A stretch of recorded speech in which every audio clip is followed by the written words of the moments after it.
Bidadi township ಯೋಜನೆ ವಿರುದ್ಧ ರಣಕಹಳಿಯನ್ನು ಮೊಳಗಿಸ್ತಾ ಇದೆ ಜೆಡಿಎಸ್. ಎರಡನೇ ದಿನಕ್ಕೆ ಕಾಲಿಟ್ಟಿದೆ ದಳಪತಿಗಳ ಪಾದಯಾತ್ರೆ. ಬಿಡದಿಯಿಂದ ಮೈಸೂರು ರಸ್ತೆ ನೈಸ್ ಜಂಕ್ಷನ್ ವರೆಗೆ ಹೆಜ್ಜೆಯನ್ನು ಹಾಕಲಾಗ್ತಾ ಇದೆ. ಎರಡನೇ ದಿನದ ಪಾದಯಾತ್ರೆ ಇದು. ವಿಶೇಷ ಅಂತಂದ್ರೆ ಮಾಜಿ ಪ್ರಧಾನಿ ಎಚ್.ಡಿ. ದೇವೇಗೌಡ ಎಂಟ್ರಿ ಕೊಟ್ಟಿದ್ದಾರೆ. ಈ ಪಾದಯಾತ್ರೆಗೆ ಸಾಥ್ ಕೊಡ್ತಾ ಇದ್ದಾರೆ. ಹಾಗಾಗಿ ಮತ್ತಷ್ಟು ತೀವ್ರತೆಯನ್ನ ಪಡ್ಕೊಳ್ತಾ ಇದೆ ದೇವೇಗೌಡರ ಈ ಒಂದು ಎಂಟ್ರಿ. ಎರಡನೇ ದಿನದ ಪಾದಯಾತ್ರೆಗೆ ಮಾಜಿ ಪ್ರಧಾನಿ ಎಚ್.ಡಿ. ದೇವೇಗೌಡ ಎಂಟ್ರಿ ಕೊಟ್ಟಿದ್ದಾರೆ. ದೃಶ್ಯದಲ್ಲಿ ನಾವು ಗಮನಿಸ್ತಾ ಹೋಗಬಹುದು. ಈ ಇಳಿ ವಯಸ್ಸಿನಲ್ಲೂ ಕೂಡ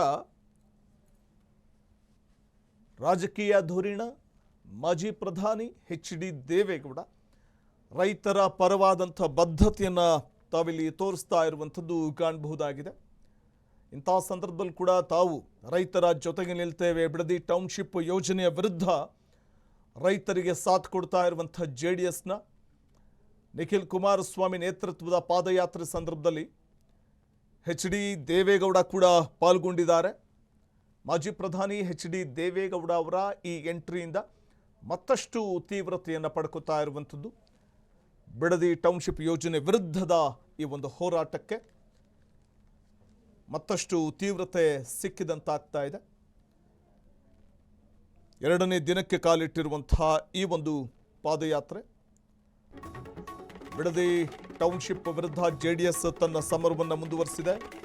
ಆಗಸ್ಟ್ 19ರಂದು ಜೆಡಿಎಸ್ನಿಂದ ಮತ್ತೊಂದು ಸಮರವನ್ನು ಹಮ್ಮಿಕೊಳ್ಳಲಾಗುತ್ತೆ. ಪ್ರತಿಭಟನೆ ನಡೆಸುವ ಸುಳಿವನ್ನು ಮಾಜಿ ಪ್ರಧಾನಿ ಎಚ್.ಡಿ. ದೇವೇಗೌಡ ಅವರು ನೀಡಿದ್ದಾರೆ.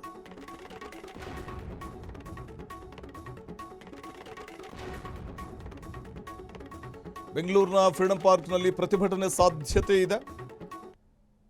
ಹಾಗಾಗಿ ಟೌನ್ಶಿಪ್ ವಿರುದ್ಧ ಮತ್ತೊಮ್ಮೆ ರಣಕಹಳೆಗೆ ಧುಮುಕಲಿದೆ. ಅಂದರೆ ಜೆಡಿಎಸ್ ಪ್ರಮುಖವಾಗಿ ಈ ಒಂದು ವಿಚಾರದಲ್ಲಿ ರೈತರ ಜೊತೆ ಅಥವಾ ರೈತರ ಪರವಾಗಿ ನಾವು ಇದ್ದೇವೆ ಅನ್ನುವಂಥದ್ದನ್ನು ತೋರಿಸ್ತಾ ಇರುವಂಥದ್ದು.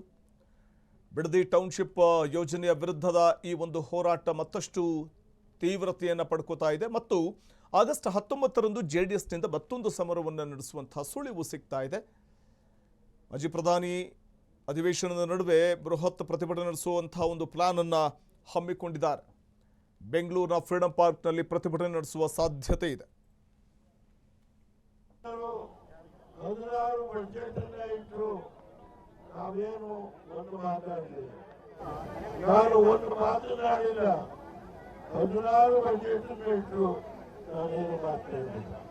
ಇವರು ಬಂದು ಕೇವಲ 60 ದಿನ ಆಗಿದೆ. ನಮ್ಮವ್ರೆ ಯಾಕೆ ನಾವು ಹೋರಾಟ ಮಾಡೋದು ಹೇಳ್ತಾರೆ. ಕುಮಾರಸ್ವಾಮಿಯವರು 2008ರಲ್ಲಿ